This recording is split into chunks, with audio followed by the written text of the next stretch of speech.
Hello students, मैं Vivek Sharma ELP maths पे आप सभी का स्वागत करता हूं और हम कंटिन्यू करेंगे क्लास 10 चैप्टर नंबर 2 को, जिसमें कि आज हम बात करेंगे कि रिलेशन क्या होती है जीरोस और कोफिशिएंट के बीच। कोई पॉलिनोमियल है, कोई भी पॉलिनोमियल है, लीनियर पॉलिनोमियल हो सकता है, क्वाड्रेटिक पॉलिनोमियल हो सकता है, क्यूबिक पॉलिनोमियल हो सकता है। उसमें उसके जीरोस भी 100% होंगे। लीनियर पॉलिनोमियल के 1 जीरो होगा, क्वाड्रेटिक पॉलिनोमियल के 2 जीरो होंगे और क्यूबिक पॉलिनोमियल के 3 जीरो होंगे। ठीक है, तो देखिए अब जो पॉलिनोमियल आपके पास गिवन है, कोई भी पॉलिनोमियल ले लीजिए। मैं एक एक करके समझाता हूँ। लीनियर के बारे में मैंने आपको सबसे पहले बताया भी था, जैसे कि लीनियर पॉलिनोमियल किस फॉर्म में होता है।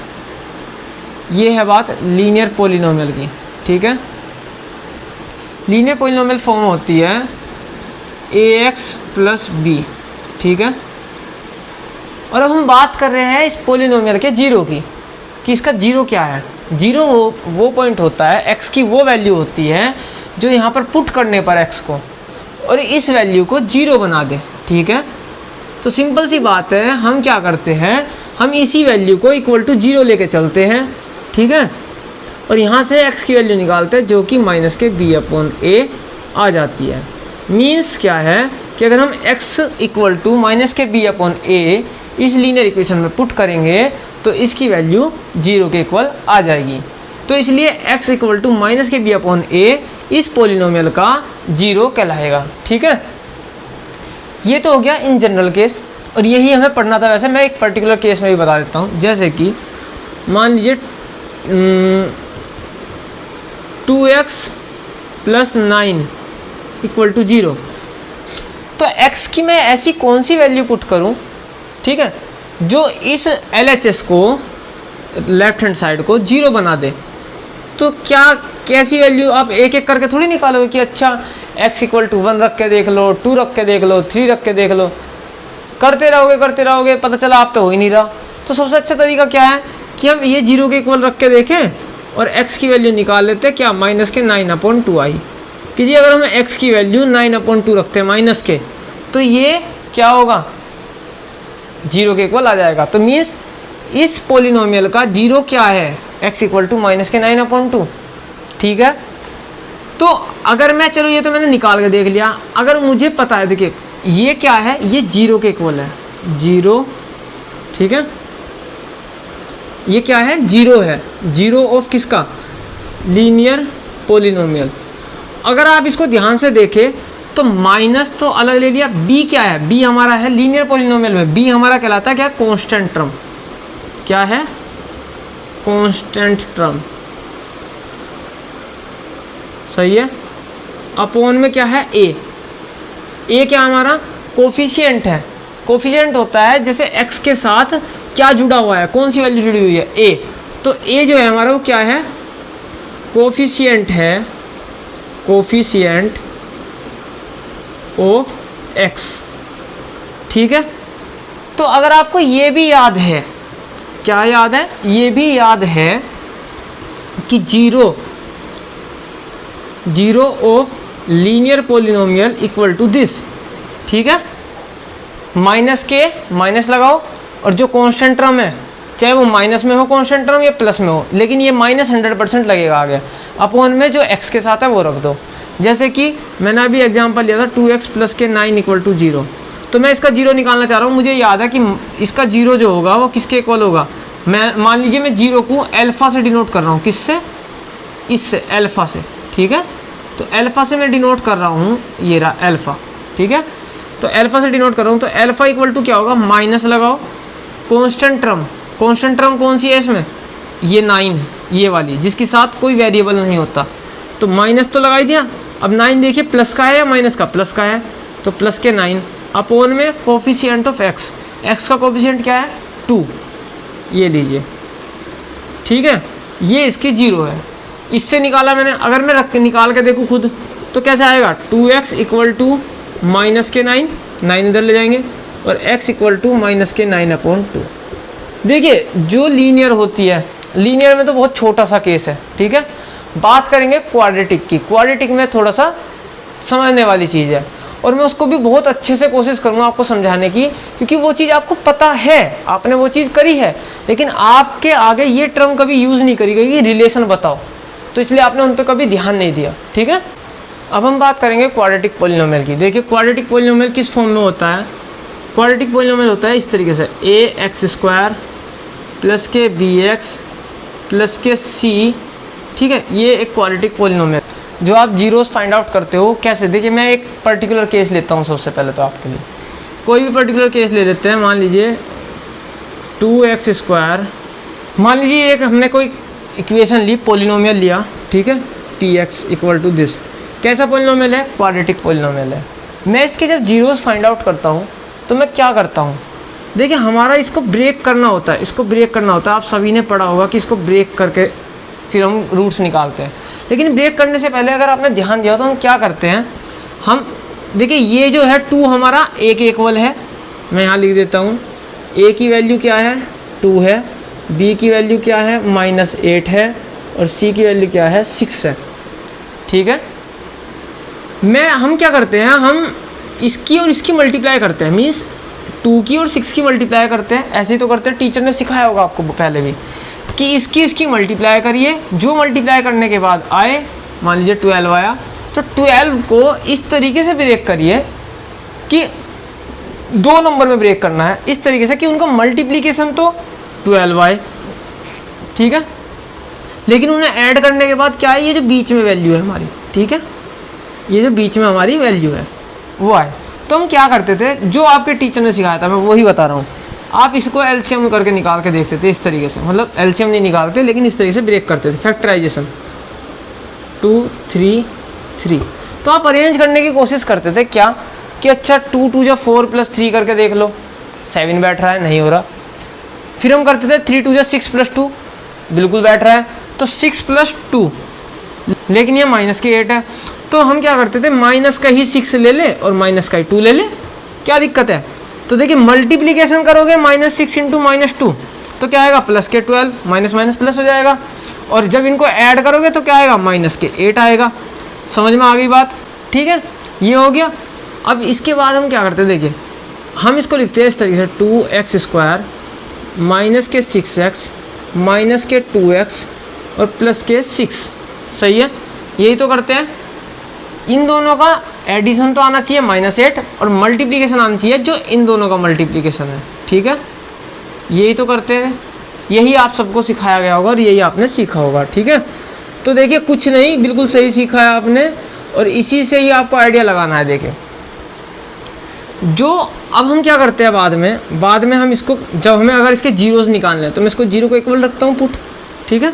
यहाँ से इन दोनों में से क्या कॉमन ले सकते हैं हम, 2x कॉमन ले सकते हैं।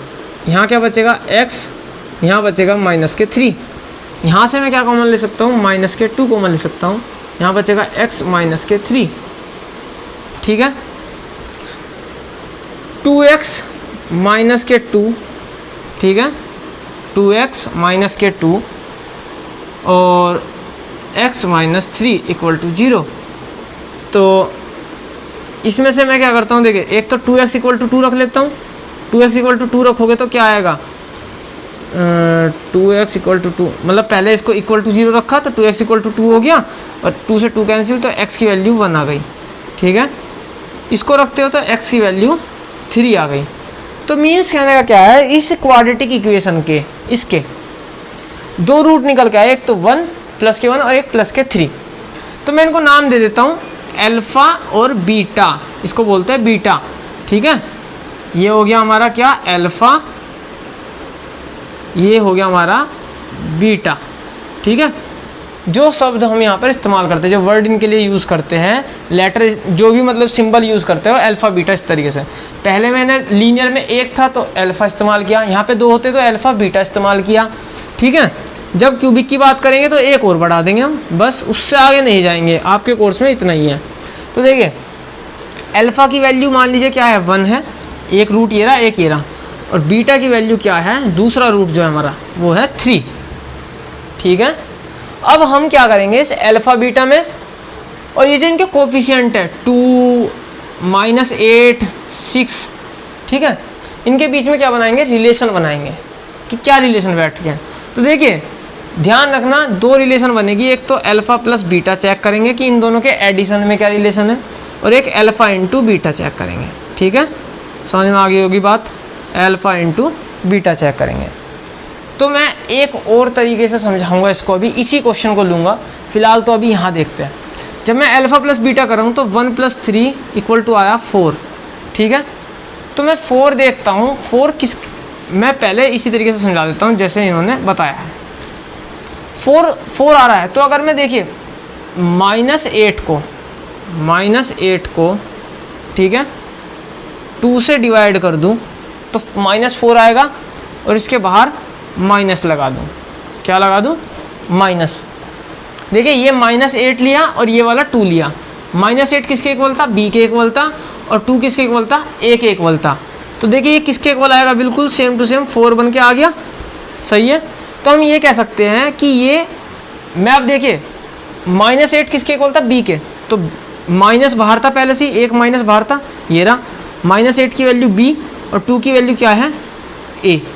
ठीक है, तो हम ये कह सकते हैं दो रूट का जो सम होता है क्वाड्रेटिक इक्वेशन में, जो दो रूट या दो जीरोस निकल के आते हैं, उनका जो सम होता है वो माइनस के b/a के इक्वल होता है। ठीक है, अगर डायरेक्टली आपको ये इक्वेशन दे दी जाए और आपसे कहा जाए कि बताइए इसके जो दो रूट है उनका सम किसके इक्वल है, उनका सम बताइए क्या आएगा, तो आप ये थोड़ा ना इतना लंबा चौड़ा, पहले अच्छा हम तो रूट निकाल लेंगे, फिर उनका सम करके देख लेंगे और बता देंगे। सिंपल है, नहीं करना, आपको पता होना चाहिए जो बीच वाली वैल्यूज़ है, ये जो बीच वाली वैल्यू है इसको इस फर्स्ट वाले से डिवाइड कर दीजिए और माइनस लगा दीजिए आगे, क्या लगा दीजिए, माइनस आगे लगा दीजिए। ठीक है, तो वो जो भी निकल के आएगा वो सम होगा। देखिए -8/2 करिए, क्या आया, -4। ठीक है, और माइनस बाहर लगाना है तो ये हो गया +4। तो देखिए दोनों का सम +4 ही तो आ रहा है, बिल्कुल सही है। अब दूसरी बात करेंगे हम किसके बीच में, इन दोनों के प्रोडक्ट के बीच में। ठीक है, मेन चीज़ जो है वो है इनका। अब दूसरी चीज़ जो है वो alpha into beta, alpha beta करके देखते हैं। अल्फ़ा की वैल्यू है 1, बीटा की वैल्यू है 3, तो क्या आई, 3। सही है, 3 कैसे आ सकता है, इसमें ऐसी कौन कौन सी है जिसको डिवाइड करके आप 3 ला सकते हो। 6/2 कर लीजिए, 6/2 = 3। 6 हमारा किसके इक्वल था, c के इक्वल, और 2 किसके इक्वल था, a के इक्वल, तो c/a।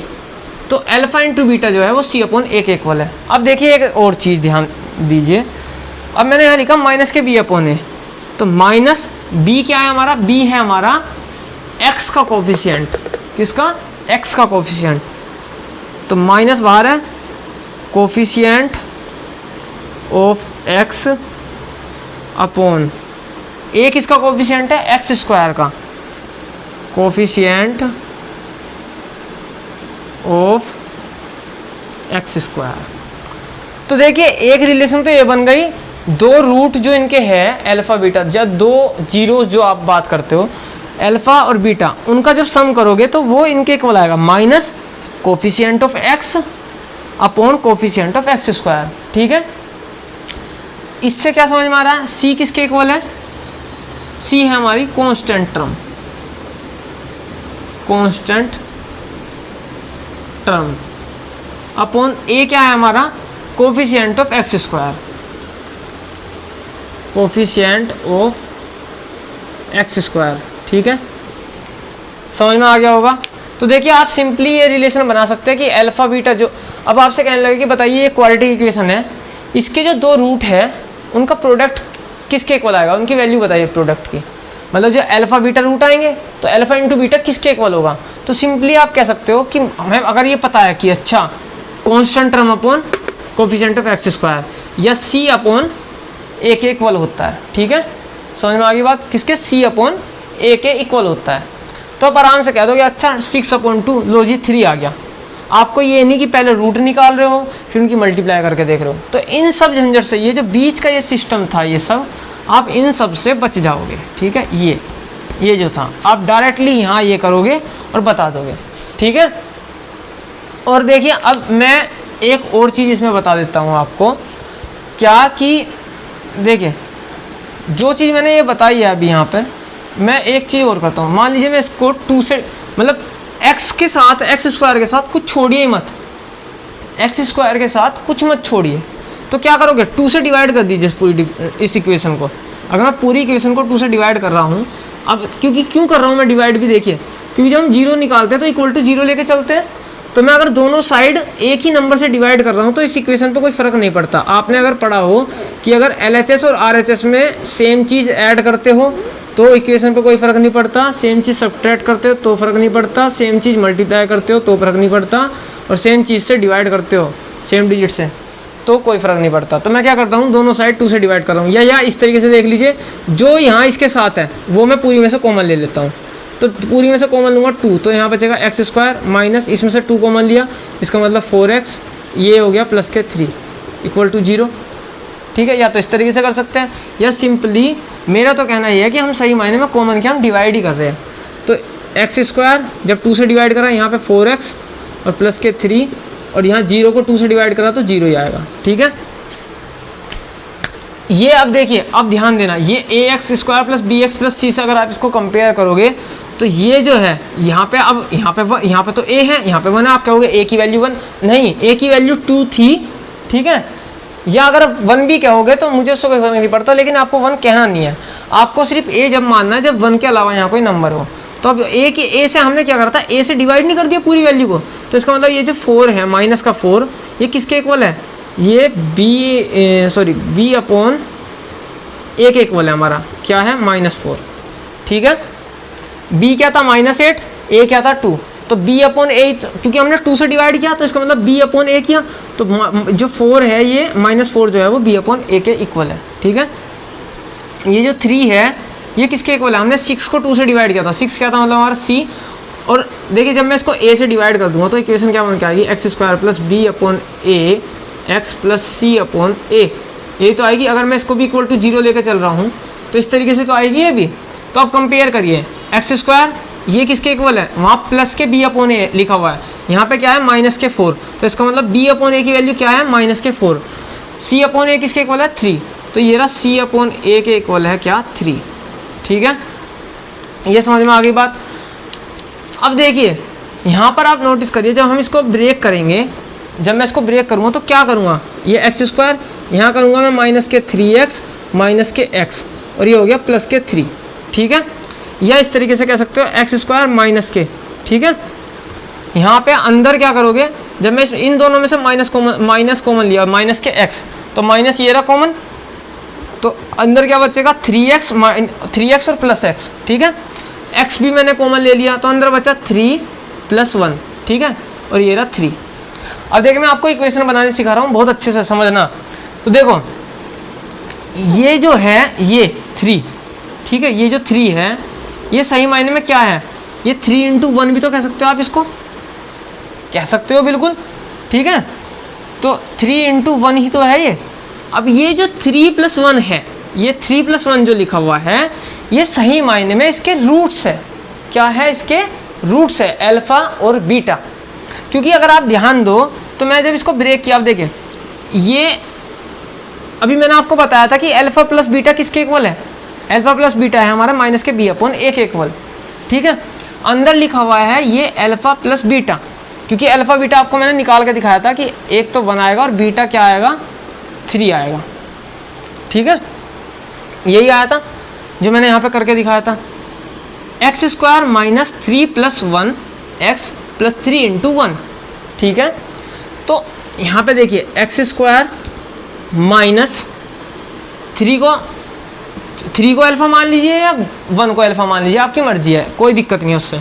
मान लीजिए ये तो एक अल्फा हो गया, दूसरा क्या है बीटा, ये दोनों रूट ही तो है। देखिए ध्यान से, जब आप इस इक्वेशन को सोल्व करेंगे, नहीं यकीन आ रहा आप भी, अगर आप भूल गए, मैंने अभी किया था, तो इसको करके देख लीजिए। ये रहा x कॉमन लीजिए, इसमें से क्या आएगा x - 3। ठीक है, यहाँ से माइनस कॉमन लीजिए, यहाँ आएगा x - 3। ठीक है, इक्वल टू 0। तो x - 3 और x - 1 इक्वल टू 0। एक आ गया x = 3, एक आ गया x = 1। तो 2 रूट आ गए, एक अल्फा = 3 मान लीजिए, बीटा = 1, या अल्फा = 1 या बीटा = 3, इस तरीके से। तो देखिए मैंने वही किया। अब यहाँ पे ये इक्वेशन बनानी सिखा दी मैंने आपको, जस्ट देखना, ये जो है अल्फा प्लस बीटा x और ये हो गया प्लस के, 3 क्या है अल्फा और 1 क्या है हमारा बीटा। ठीक है, तो हमारी क्वाड्रेटिक इक्वेशन इस तरीके से बनती है। सही है, आप सोचिए बीच वाला आप क्या करते हैं, बीच में जो आप करते हैं वो ब्रेक करके ही तो लिखते हैं प्लस करके। ये माइनस ध्यान रखना, याद करने का तरीका बता रहा हूँ आपको क्वाड्रेटिक इक्वेशन कैसा बनती है। पहले प्लस फिर माइनस फिर प्लस। ठीक है, plus minus plus, x square आपको लिखना ही है, एक्स स्क्वायर के साथ कुछ नहीं लिखना, फिर माइनस लगाना, फिर जो आपके दो रूट हैं उनका सम लिखना, उनके साथ एक्स की मल्टीप्लाई करना, प्लस माइनस आप क्या लिखेंगे प्लस, जो दो रूट हैं उनका प्रोडक्ट आएगा। अब देखिए मैंने ये चीज़ करके दिखा दी। अब यहाँ पे मैंने आपको बताया था ये किसके इक्वल था, यही तो है अल्फा प्लस बीटा, और यही क्या है हमारा बी अपॉन ए, तो अल्फा प्लस बीटा। ठीक है, अल्फा प्लस बीटा क्या है हमारा बी अपॉन ए। लेकिन एक चीज़ रह गई, क्या कि ये बी अपॉन ए जो है ये अल्फा प्लस बीटा नहीं आएगा। क्यों? क्योंकि यहाँ पे जो हमने बी अपॉन ए लिया था वो था -4 के इक्वल। अगर आप अल्फा प्लस बीटा देखो तो यहाँ पे आपने 3 और 1 ले रखा है और हमें चाहिए -4, तो 3 + 1 तो आएगा हमारा क्या प्लस के 4, तो इसलिए मुझे यहाँ पे माइनस और लगाना पड़ेगा। तो अल्फा प्लस बीटा किसके इक्वल आया, -b अपॉन ए के इक्वल। और अल्फा बीटा किसके इक्वल आएगा, देखिए क्या था 3, ये तो 3 है प्लस के, इस पर हमारा कोई फर्क नहीं पड़ा, इसका मतलब ये हमारा c अपॉन ए के इक्वल आ गया। ठीक है, b अपॉन ए इक्वल आया तो अल्फा प्लस बीटा, और अल्फा बीटा हमारा किसके इक्वल आया c अपॉन ए के। तो sum of two roots of a quadratic equation is equal to -b upon a and the product of two roots are is equal to c upon a. ठीक है, और -b upon ए का मतलब क्या हुआ, minus बाहर लिया, b हमारा किसका कोफिशिएंट है x का, तो minus coefficient of x upon में a है, a किसका है एक्स स्क्वायर का, कोफिशिएंट ऑफ एक्स स्क्वायर। देखिए सम में और प्रोडक्ट में एक चीज कॉमन है कि डिवाइड जो होएगा वो कोफिशिएंट ऑफ एक्स स्क्वायर से ही होगा, यहाँ पे भी कोफिशिएंट ऑफ एक्स स्क्वायर से, बस फर्क कहाँ आ रहा है ऊपर वाली में। सम वाले में ऊपर जो कोफिशिएंट आएगा वो b आएगा, मतलब x का कोफिशिएंट आएगा, और प्रोडक्ट वाले में कांस्टेंट टर्म आएगी, इसका मतलब c आएगी। ठीक है, और सम में माइनस लगेगा और इसमें प्रोडक्ट में माइनस नहीं लगता। अब ये भी कैसे याद रहेगा, बीच में हम सम लिखते हैं और वहाँ पे हमें माइनस लगाना पड़ता है, इसलिए हम यहाँ पे भी माइनस लगाएंगे। ठीक है, जो प्रोडक्ट होता है जब हम क्वाड्रेटिक इक्वेशन बनाते हैं तो उसमें हमें प्लस लगाना होता है, तो इसलिए इसमें भी हम यहाँ प्लस ही लेके चलेंगे। ठीक है, अगर इसमें कोई भी प्रॉब्लम आ रही है, इसमें कोई भी प्रॉब्लम आ रही है जो मैंने अभी तक बताया इसमें, तो आप कमेंट सेक्शन में ज़रूर बताना कि सर हमें ये चीज़ समझ नहीं आएगी, क्या किया आपने। ठीक है, फिलहाल मैं आपको एक क्वेश्चन लेके बताता हूँ इसके ऊपर, फिर क्यूबिक पॉलिनोमियल की बात हम बाद में करेंगे, इस पर किस तरीके से क्वेश्चन बनते हैं उसकी बात करते हैं। ठीक है, देखिए एनसीईआरटी का एग्जाम्पल नंबर 2 देखते हैं, इसमें क्या कहा है, find the zeros of the quadratic polynomial x² + 7x + 10। इसके जीरोज फाइंड आउट करिए, फिर वेरीफाई करना है, मतलब जीरोज निकालिए, वेरीफाई क्या करना है, relation between the zeros and the coefficients. तो देखिए हम इसके जो इतना पहले मैं इसको लिख देता हूँ, सॉल्यूशन क्या निकालेंगे हम, सबसे पहले तो हमें इसके जीरोज निकालने हैं, तो इसका मतलब x² + 7x + 10 = 0 लेके चलेंगे हम।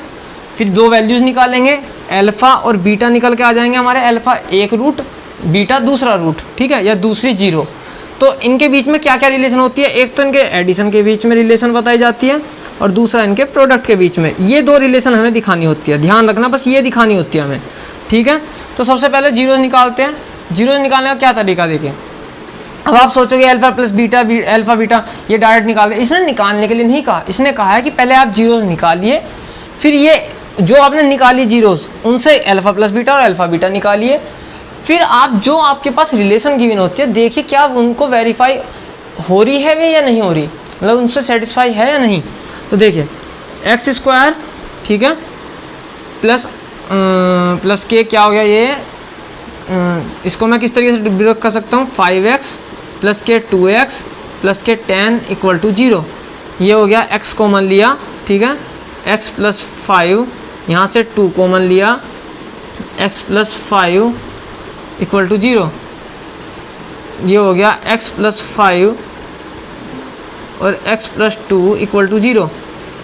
x की वैल्यू आ गई -5 और एक आ गई x की वैल्यू -2। ठीक है, तो ये तो एक तो आ गया अल्फ़ा, ये आ गया हमारा बीटा, ठीक है।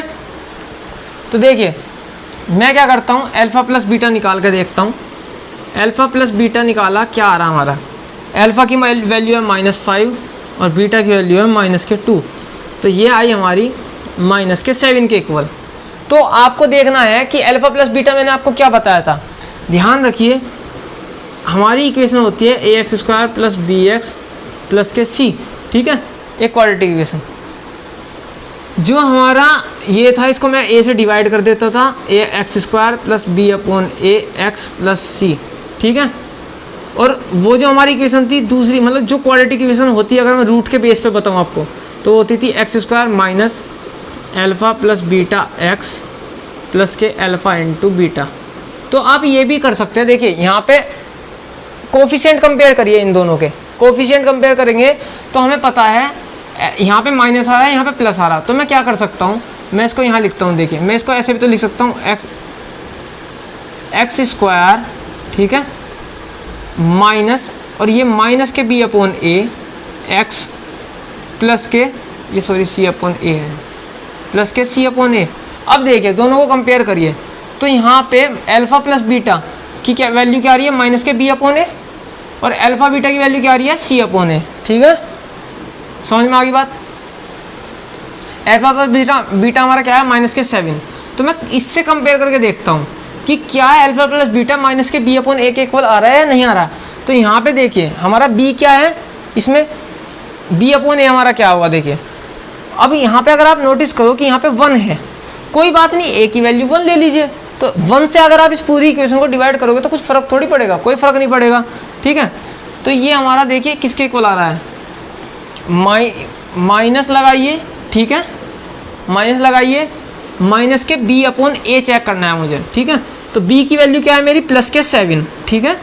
तो 7/a क्या है हमारा, a क्या है 1, तो 7/1, हाँ ये इसके इक्वल आ रहा है क्योंकि -7 ही आएगा, और ये किसके इक्वल है, माइनस, और 7 क्या होता है हमारा, coefficient of x upon coefficient of x²। 1 हमारा क्या है, कोफिशिएंट ऑफ x², x² का कोफिशिएंट क्या है 1। अल्फ़ा बीटा चेक करते हैं, अल्फ़ा बीटा क्या आएगा, -5 × -2, -5 × -2, ठीक है। क्या आया, प्लस के 10 आ गया। अब देखिए अल्फ़ा बीटा हमारा देखिए किसके इक्वल होना चाहिए, c/a के इक्वल होना चाहिए, ठीक है। तो क्या c/a के इक्वल आ रहा है, c हमारा क्या है 10, a क्या है 1, तो हाँ 10/1 करके अगर मैं देखता हूँ तो हाँ जी 10/1 10 के इक्वल आ रहा है। इसका मतलब वेरीफाई हो गया कि 10 क्या होता है हमारा, कांस्टेंट टर्म अपॉन में ये होता है कोफिशिएंट ऑफ x², ठीक है। या फिर आप इसको ये भी कह सकते हो कि ये ऊपर वाला तो माइनस के b/a के इक्वल है, नीचे वाला प्लस के c/a के इक्वल है। वेरीफाई हो गया, दोनों तरीके से इक्वल आ रहा है, इसका मतलब हमने जो किया है बिल्कुल सही किया है, ठीक है। इस वीडियो में इतना ही, फिर हम बात करेंगे क्यूबिक पॉलिनोमियल के ऊपर, उसको मैं अच्छे से समझाने की कोशिश करूँगा। अगर इसमें कोई प्रॉब्लम है तो आप मुझे बताइए। अगर वीडियो समझ आई है तो वीडियो को लाइक करिए, चैनल को सब्सक्राइब नहीं किया तो चैनल को सब्सक्राइब करिए, अपने दोस्तों के साथ शेयर करिए। Thank you very much, have a nice day.